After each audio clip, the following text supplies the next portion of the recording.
तो साथियों नमस्कार। आज के इस सेशन में हम लोग बात करने वाले हैं साथियों स्पोकन इंग्लिश के बारे में। तो आइए प्रैक्टिस करते हैं स्पोकन इंग्लिश के कुछ मोस्ट इंपॉर्टेंट स्ट्रक्चर्स के बारे में। तो ये वीडियो स्पोकन प्रैक्टिस के लिए है साथियों, और ये वीडियो जो है क्लास 10 से लेकर 12 तक और साथ ही साथ जो कॉम्पिटिटिव कंपटीशन के जो बच्चे हैं वो भी इस वीडियो को देख सकते हैं और यहाँ पे इंग्लिश प्रैक्टिस कर सकते हैं, क्योंकि कहा जाता है साथियों it is regular practice that makes a man perfect. अगर आप किसी भी चीज में परफेक्ट होना चाहते हैं तो साथियों प्रैक्टिस जो है सबसे इंपॉर्टेंट चीज होती है। तो आइए आज के इस क्लास में हम लोग बात करने वाले हैं स्ट्रक्चर्स के बारे में। सबसे पहले बता दें साथियों, स्ट्रक्चर्स को हिंदी में कहते हैं संरचना। स्ट्रक्चर्स को हिंदी में क्या कहते हैं? संरचना बोलते हैं। इसका दूसरा नाम क्या हो सकता है? तो दूसरा नाम हो सकता है बनावट। तो वाक्य बनाने के जो नियम होते हैं, वाक्य बनाने के नियम, वाक्य बनाने के जो नियम होते हैं साथियों, इसी को इंग्लिश में क्या कहा गया है? स्ट्रक्चर्स कहा गया है। तो स्ट्रक्चर 1 में हम लोग जानने वाले हैं साथियों। फर्स्ट स्ट्रक्चर में हम लोग समझेंगे वांट का यूज। सबसे पहले साथियों जो वांट है, इसका V5 वांट्स होता है और इसका अर्थ जो होता है वो चाहना होता है। चाहना होता है, यह एक वर्ब है। ये V1 होता है, ये V5 होता है। ये V1 होता है, ये V5 होता है। अब जैसे आपको कहना हो कि मैं खाना खाना चाहता हूं, तो जब भी किसी वाक्य के अंत में चाहता हूं या चाहती हूं ये शब्द आते हैं तो उसमें हम वांट यूज करते हैं साथियों। उसमें क्या यूज करते हैं? वांट यूज करते हैं। आप याद रखेंगे, वांट यूज करेंगे, ठीक है। जैसे अगर सेंटेंस आपको दिया हो कि मैं खाना चाहता हूं, पहला सेंटेंस क्या है? मैं खाना चाहता हूं या मैं खाना खाना चाहता हूं, तो I want to eat food हो जाएगा। जैसे हो कि मैं घर जाना चाहता हूं, तो I want to go home हो जाएगा। जैसे सेंटेंस दिया हो साथियों कि मैं अंग्रेजी सीखना चाहता हूं, तो I want to learn English हो जाएगा। जैसे सेंटेंस दिया हो साथियों, मैं अब सोना चाहता हूं, मैं अब सोना चाहता हूं, तो I want to sleep now हो जाएगा। तो जब भी आप कोई काम चाहते हैं तो चाहना का इंग्लिश वांट होता है, वांट V1 होता है और वांट्स जो होता है V5 होता है। यहाँ पे याद रखेंगे साथियों कि जब सिंगुलर सब्जेक्ट की बात करेंगे तो वांट्स का यूज होता है। सिंगुलर सब्जेक्ट क्या होता है साथियों? जैसे मान लीजिए कि अगर कहे कि वह पढ़ना चाहता है, वह पढ़ना चाहता है, वह पढ़ना चाहता है, तो इसको इंग्लिश में बोलेंगे he wants to read. He wants to read. अब किसकी किसके साथ वांट्स लगता है साथियों? यानी कि वांट्स बोले तो V5, वांट्स बोले तो क्या? V5। किसके किसके साथ लगेगा? तो जहां पे ही होगा, सी होगा, इट होगा, सिंगुलर नाउन होगा और ओनली वन नेम होगा। ओनली वन क्या होगा? नेम होगा। तो उसके साथ आपको V5 वांट्स यूज करना है। ही के साथ वांट्स होगा, सी के साथ वांट्स होगा और इसको छोड़ करके जैसे आई आ जाए, वी आ जाए, यू आ जाए, तो इसके साथ हम लोग वांट का यूज करते हैं। जैसे मैं पढ़ना चाहता हूं तो आई वांट टू रीड, मैं खेलना चाहता हूं तो आई वांट टू प्ले, वह पढ़ना चाहता है तो ही वांट्स टू रीड, वह खेलना चाहता है तो ही वांट्स टू प्ले। अगर ये सेंटेंस पास्ट टेंस में होता तो वांट को हम लोग वांटेड में चेंज कर देते। अगर ये पास्ट टेंस में सेंटेंस होता साथियों तो इसको हम लोग वांटेड में चेंज कर देंगे। तो याद रखिएगा कि वांट जो होता है ये वर्ब का फर्स्ट फॉर्म होता है। इसका जो V2 होता है वांटेड होता है साथियों। क्या होता है? वांटेड होता है। और इसका जो V3 होता है ये भी वांटेड होता है। और इसका जो V4 होता है वांटिंग होता है, वांटिंग होता है।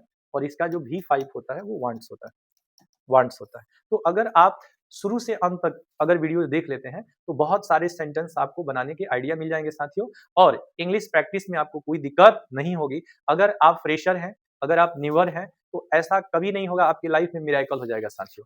चमत्कार नहीं होता है। कहा जाता है Rome was not built in a day. बड़े काम यूं ही नहीं हो जाते, समझ रहे हैं ना। इसलिए रेगुलर प्रैक्टिस कीजिए और इस पे जो है सेंटेंस बनाने की कोशिश कीजिए। जहां भी आपको डाउट हो आप हमें कमेंट कर सकते हैं साथियों, आपको रिप्लाई मिल जाएगी। तो आप याद रखेंगे साथियों कि अगर हम वांट और वांट्स यूज करते हैं, वांट और वांट्स यूज करते हैं तो ये अंत में आएगा चाहता है, चाहती है, चाहता है, चाहती है। लेकिन अगर हम वांटेड यूज करेंगे तो वाक्य का अंत होगा चाहता था, चाहती थी। जैसे अगर वांट की जगह पे हम वांटेड यूज करें, वांटेड, वांटेड के साथ 2+V1, तो इसका अर्थ हो जाएगा चाहता था या चाहती थी, चाहती थी। जैसे वह पढ़ना चाहती थी, यहाँ पे वह पढ़ना चाहती थी तो सब्जेक्ट पहले लिख देंगे। सब्जेक्ट क्या होता है? तो I, we, you, he, she, it, they को इंग्लिश में सब्जेक्ट बोलते हैं साथियों। तो वह पढ़ना चाहती थी तो इसका इंग्लिश हो जाएगा she wanted to read, wanted to read. Wanted क्यों लगा है साथियों? क्योंकि ये V2 है, ये सिंपल पास्ट टेंस होता है, ठीक है। अब अगला स्ट्रक्चर हम लोग देखते हैं साथियों। तो ये फर्स्ट स्ट्रक्चर था। अब सेकंड स्ट्रक्चर के बारे में हम लोग डिस्कस करेंगे। सेकंड स्ट्रक्चर कह रहा है कि जब भी आपको कोई काम करना है, कोई काम करना है या करना पड़ता है, ठीक है। जैसे मुझे अब जाना है, मुझे आज जाना आज पढ़ना है, मुझे मुझे अब जाना है, मुझे अब पढ़ना है। ऐसा सेंटेंस दिया हो जिसमें ना हो, ना है, ना पड़ता है, ना होता है। क्या-क्या रहेगा साथियों? ना करना पड़ता है, करना होता है, करना होता है या फिर ना है, ना है। जब ये सब आएगा तो इसमें हम लोग क्या यूज़ करेंगे साथियों? तो इसमें हम लोग यूज़ करेंगे has, have, had two plus V1. Has, have, had two plus V1.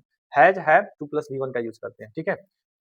जैसे मुझे अब जाना है तो I have to go now. I have to go now. जैसे दिया हो मुझे आज पढ़ना है तो I have to study today. Study या रीड दोनों लिख सकते हैं साथियों। जैसे मुझे जल्दी उठना पड़ता है तो I have to wake up early. Early मतलब क्या होगा? जल्दी होगा। मुझे काम पूरा करना है तो I have to complete work. I have to complete work. जैसे मुझे अपने पिता की मदद करनी है तो I have to help my father. अब यहाँ पे समझेंगे साथियों कि ये सेंटेंसेस कैसे बनते हैं। सबसे पहले साथियों इसमें हम लोग दो तरह के वर्ब्स यूज करते हैं। एक तो हैज यूज करते हैं, दूसरा हैव यूज करते हैं। हैज और क्या यूज करते हैं? हैव। हैज हैव के साथ यहाँ पे टू प्लस वी वन जिसको इन्फिनिटिव वर्ब के नाम से जाना जाता है और इसका समापन होगा ना है या फिर ना पड़ता है या ना होता है। मुझे जाना है, मुझे खाना है, उसे पढ़ना है, उसे सोना है, हम लोगों को वहां जाना है, उन लोगों को यहाँ आना है। तो जिस वाक्य के अंत में ना है, ना पड़ता है, ना होता है रहता है उसमें has have to plus V one का यूज करते हैं। जैसे मुझे अब जाना है तो I have to go now. जैसे मुझे आज पढ़ना है तो I have to study today. मुझे जल्दी उठना पड़ता है तो I have to wake up early हो जाएगा। मुझे काम पूरा करना है तो I have to complete work हो जाएगा। मुझे अपने पिता की मदद करनी है तो I have to help my father हो जाएगा। अब यहाँ पे समझना है साथियों हैज कहाँ लगेगा और हैव कहाँ लगेगा। हैज और हैव का यूज तो जहाँ पे साथियों ही होगा, सी होगा, इट होगा, सिंगुलर नाउन होगा और ओनली वन नेम होगा। ओनली वन नेम होगा तो इस सब्जेक्ट को हम लोग कहेंगे सिंगुलर सब्जेक्ट और इसके साथ हम लोग has to plus V one use करेंगे। Has to plus V one. जैसे उसे खेलना है तो ही हैज टू प्ले। जैसे उसे जाना है तो सी हैज टू गो। जैसे अगर वाक्य दिया हो कि रामू को बाजार जाना पड़ता है तो Ramu has to go to market हो जाएगा। तो जिस वाक्य के अंत में ना पड़ता है, ना होता है, ना है, ये सब रहता है तो उस वाक्य में हम लोग has have to plus V one का प्रयोग करते हैं। जैसे साथियों मुझे क्लास लेनी है तो I have to attend class हो जाएगा। I have to attend class का अर्थ क्या हो जाएगा? I have to attend class का अर्थ हो जाएगा मुझे क्लास लेना है। I have to prepare notes, मुझे नोट्स बनाने हैं। I have to reach school, मुझे स्कूल पहुंचना है। I have to try again, मुझे फिर से कोशिश करना है या फिर से प्रयास करना है। तो जिस भी सेंटेंस में अगर वर्ब के अंत में अगर ना आ जाए, ना है आ जाए या ना पड़ता है, ना पड़ता है या फिर आ जाए ना होता है, ना होता है तो इसमें हेल्पिंग वर्ब दो लगता है साथियों। किसके अनुसार लगेगा? सब्जेक्ट के अनुसार। सब्जेक्ट के अनुसार या तो आप हैज यूज कर सकते हैं या तो हैव। इसके साथ साथ टू प्लस वी वन होगा, ऑब्जेक्ट होंगे, अदर वर्ड होंगे और लास्ट में फुल स्टॉप होगा। यही इस सेंटेंस को बनाने का क्या होता है? स्ट्रक्चर होता है। यही सेंटेंस बनाने का स्ट्रक्चर है। मुझे जाना है तो आई हैव टू गो, मुझे जाना पड़ता है आई हैव टू गो, उन लोगों को आना है तो उन लोगों को आना है तो दे हैव टू कम, उन लोगों को आना पड़ता है तो दे हैव टू कम हो जाएगा। आना पड़ता है या आना होता है। तो ये सारी जो स्ट्रक्चर्स देख रहे हैं साथियों ये इंग्लिश प्रैक्टिस करने वाले क्या हैं? स्ट्रक्चर्स हैं। इंग्लिश में अगर आप इंग्लिश बोलना चाहते हैं तो ये मोस्ट इंपॉर्टेंट स्ट्रक्चर्स हैं। इसको ध्यान से समझने का प्रयास कीजिए साथियों। अब देखिए जैसे I am going to, I am going to यहाँ पे वर्ब आ जाएगा और वर्ब का कौन सा फॉर्म आएगा साथियों? फर्स्ट फॉर्म आएगा। एक बात हमेशा से याद रखेंगे कि टू के साथ जनरली वी वन आता है। टू के साथ जनरली क्या है? वी वन आता है जब आप कोई काम करने वाले होते हैं। यानी वाक्य के अंत में जब वाला है या वाली है, वाली है या वाले हैं रहता है, वाले हैं रहता है तो इस वाक्य में हम लोग गोइंग टू का प्रयोग करते हैं। मैं खाने वाला हूँ, I am going to eat. मैं खाने वाला हूँ या मैं खाने जा रहा हूँ। इस दोनों वाक्य का एक ही वाक्य का दो मीनिंग हो जाएगा। I am going to eat मैं खाने वाला हूँ या मैं खाने जा रहा हूँ। जैसे I am going to sleep मैं सोने वाला हूँ या मैं सोने जा रहा हूँ। I am going to start work मैं काम करने वाला हूँ या फिर मैं काम करने जा रहा हूँ। I am to I am going to help him मैं उसकी मदद करने वाला हूँ या मैं उसकी मदद करने जा रहा हूँ। I am going to buy A phone मैं फोन खरीदने वाला हूँ या मैं फोन खरीदने जा रहा हूँ। तो ये जो सेंटेंस होता है साथियों जिसमें एम गोइंग का यूज करते हैं ये वाला है, वाली है, वाले हैं पे भी अंत हो सकता है या फिर जा रहा हूँ। जैसे I am going to buy vegetables मैं सब्जी खरीदने जा रहा हूँ। I am going to buy a pen मैं एक कलम खरीदने जा रहा हूँ या फिर मैं एक कलम खरीदने वाला हूँ। तो जिस भी सेंटेंस में साथियों ये आ जाएगा वाला हूँ, वाली हूँ, वाले हैं। तो इस वाक्य में आई एम गोइंग का प्रयोग कर सकते हैं। अब ये सेंटेंस देखिए, कुछ अगर मोर सेंटेंस इस पे बनाना हो साथियों, और भी ज्यादा सेंटेंस बनाना हो, तो आप इसमें क्या फॉलो करेंगे स्ट्रक्चर, सब्जेक्ट, और आपको इसमें यूज करना है इज एम आर का। इज एम आर के साथ यहाँ पे आपको गोइंग वर्ड यूज करना है। गोइंग वर्ब का V4 फॉर्म होता है, इसके बाद आपको टू प्लस V1 यूज करना है। रिमेनिंग पार्ट ऑब्जेक्ट होगा, देन अदर वर्ड लास्ट में फुल स्टॉप होगा।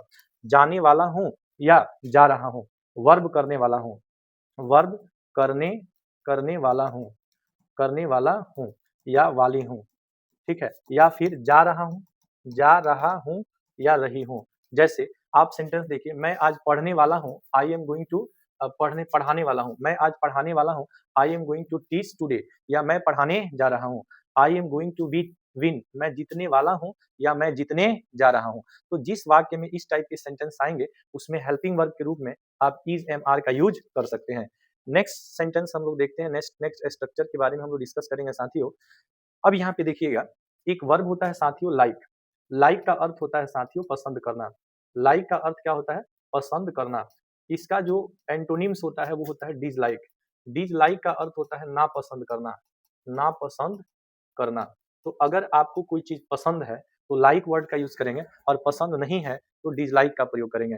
मुझे किताबें पढ़ना पसंद है तो I like to read books होगा, और पसंद नहीं है, ना पसंद है, तो I dislike to read books हो जाएगा।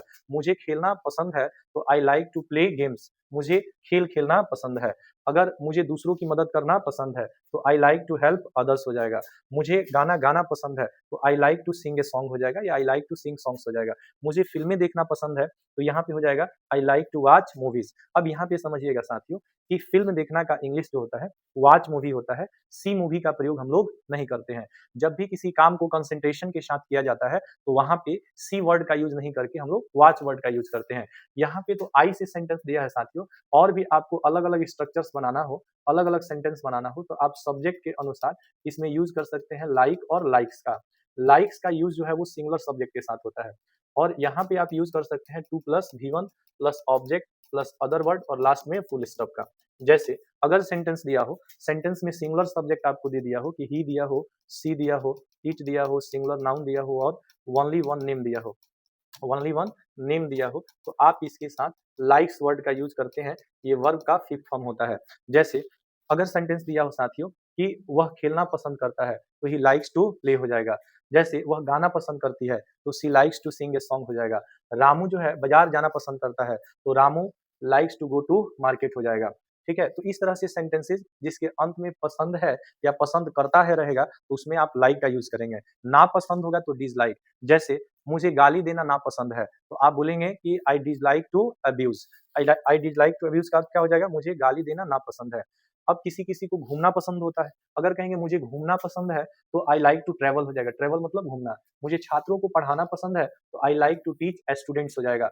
मुझे अंग्रेजी बोलना पसंद है तो I like to speak English हो जाएगा। मुझे चाय पीना पसंद है तो आई लाइक टू, यहाँ पे ड्रिंक नहीं होगा साथियों, टेक टी हो जाएगा। I like to take tea हो जाएगा। मुझे नोट्स लिखना पसंद है तो I like to write notes हो जाएगा। तो लाइक का अर्थ क्या होता है साथियों, पसंद करना, पसंद करना। तो जब कोई चीजें आपको पसंद है तो वहाँ लाइक वर्ड का यूज करते हैं, और जहाँ पे ना पसंद है वहाँ पे डिसलाइक वर्ड का यूज करते हैं। तो ये सेशन हम लोग का चल रहा है साथियों, इंग्लिश स्पीकिंग से रिलेटेड जो मोस्ट इंपॉर्टेंट स्ट्रक्चर्स हैं, जो डेली यूज में होने वाले सेंटेंस होते हैं, उसी के बारे में हम लोग डिस्कस कर रहे हैं। अब आइए नेक्स्ट स्ट्रक्चर को हम लोग देखते हैं। नेक्स्ट स्ट्रक्चर, स्ट्रक्चर नंबर 5 जो है साथियों, ये प्लीज से शुरू होगा। प्लीज से शुरू होगा। जैसे कृपया, प्लीज का अर्थ क्या होता है साथियों, कृपया होता है। कृपया मेरी मदद करें तो प्लीज हेल्प मी। ठीक है, कृपया बैठ जाइए, प्लीज सिट डाउन। जैसे कृपया ध्यान से सुनिए, प्लीज लिसन केयरफुली। केयरफुली का अर्थ क्या होता है साथियों, ध्यान से सुनना। कृपया यहाँ आइए, प्लीज कम हियर। कृपया दरवाजा खोलिए, प्लीज ओपन द डोर। कृपया खिड़की बंद कर दीजिए या करें तो प्लीज क्लोज द विंडो। तो इस तरह का सेंटेंस जिसमें जैसे आपको कहना हो कृपया मेरी सहायता कीजिए, प्लीज हेल्प मी। कृपया मुझे कुछ पैसे दे दीजिए, please give me some money. जैसे आपको कहना हो कृपया दरवाजा खोल दीजिए, प्लीज ओपन द डोर। कृपया खिड़की बंद कर दीजिए, प्लीज क्लोज द विंडो। ठीक है, जैसे अगर कहें कृपया मेरी बात सुनिए, प्लीज लिसन टू मी, तो प्लीज का वर्ड कहाँ करते हैं, जहाँ पे कृपया से कोई वाक्य शुरू होता है। अब देखिएगा साथियों, जहाँ पे आपको किसी चीज की जरूरत होती है तो जरूरत होना का इंग्लिश होता है साथियों नीड। नीड मतलब होता है जरूरत या आवश्यकता होना, जरूरत या आवश्यकता होना। जब किसी चीज की आपको जरूरत या आवश्यकता होती है तो वहां पे आप नीड वर्ड का यूज करते हैं।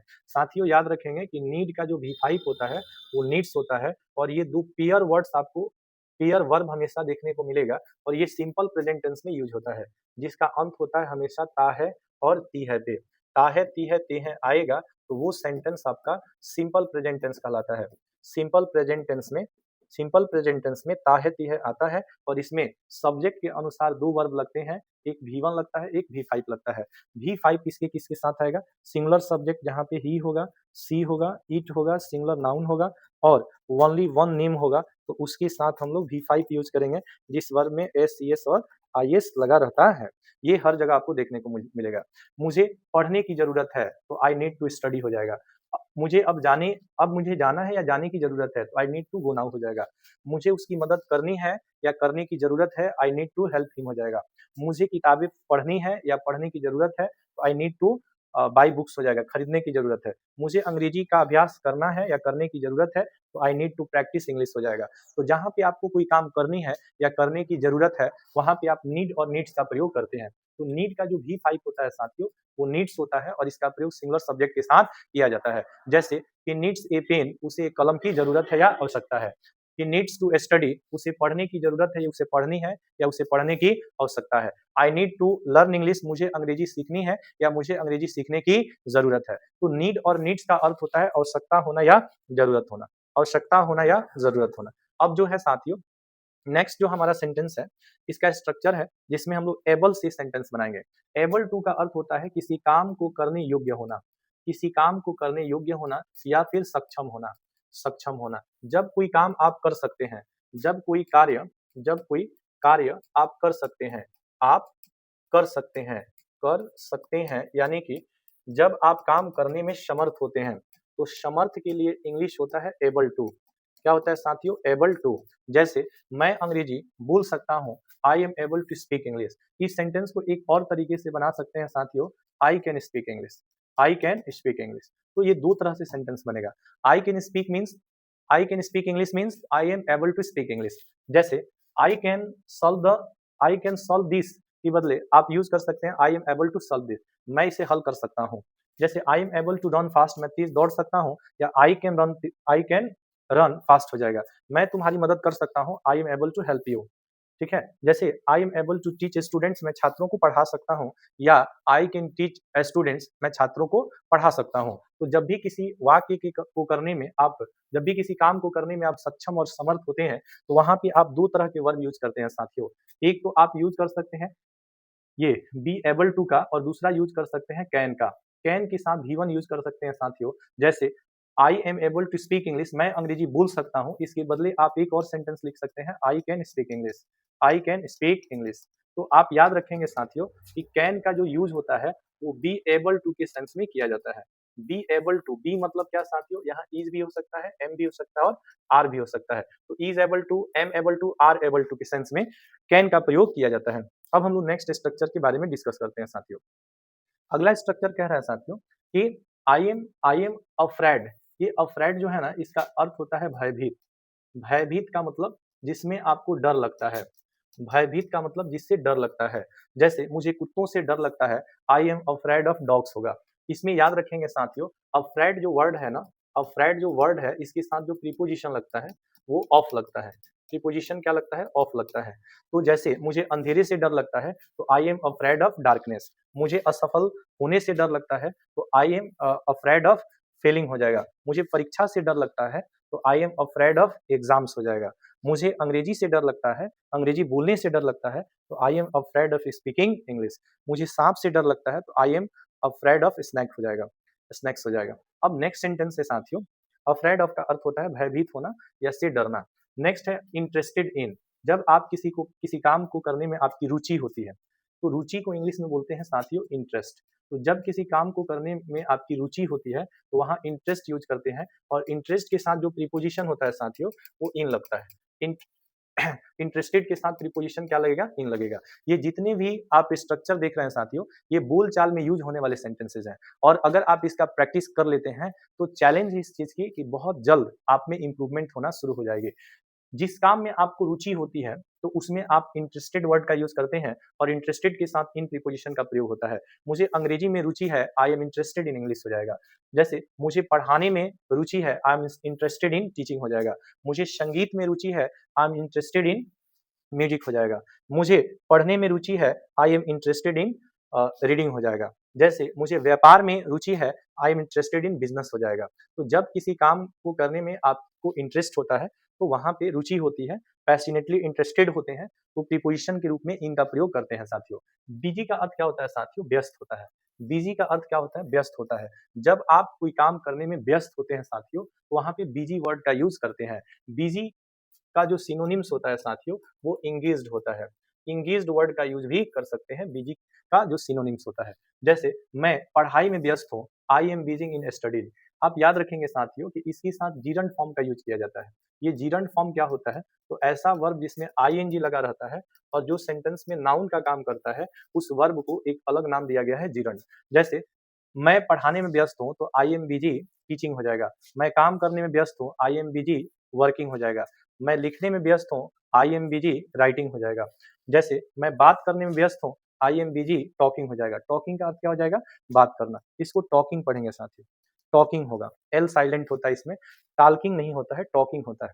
टाल्किंग नहीं होगा, टॉकिंग होगा, ठीक है। तो ये 10 स्ट्रक्चर्स को हम लोग इस वीडियो में कवर किए। अभी बहुत सारे स्ट्रक्चर्स बाकी हैं, लेकिन साथियों अगर आपको वीडियो अच्छी लग रही हो तो चैनल को सब्सक्राइब कीजिए, वीडियो को लाइक कीजिए, शेयर कीजिए अपने फ्रेंड्स और फैमिली के साथ, और मुझे कमेंट कीजिए साथियों कि इस टाइप का वीडियो आपको पसंद है तो मैं आगे स्ट्रक्चर ऐसे ही लेकर के आप सभी के सामने उपस्थित रहता रहूंगा। तो थैंक यू इतना देर टाइम देने के लिए, और ईश्वर से, अल्लाह से, खुदा से, गॉड से यही प्रे है कि आप जो भी आपकी तमन्ना है इंग्लिश को लेकर के जल्दी से जल्दी आप में इम्प्रूवमेंट हो।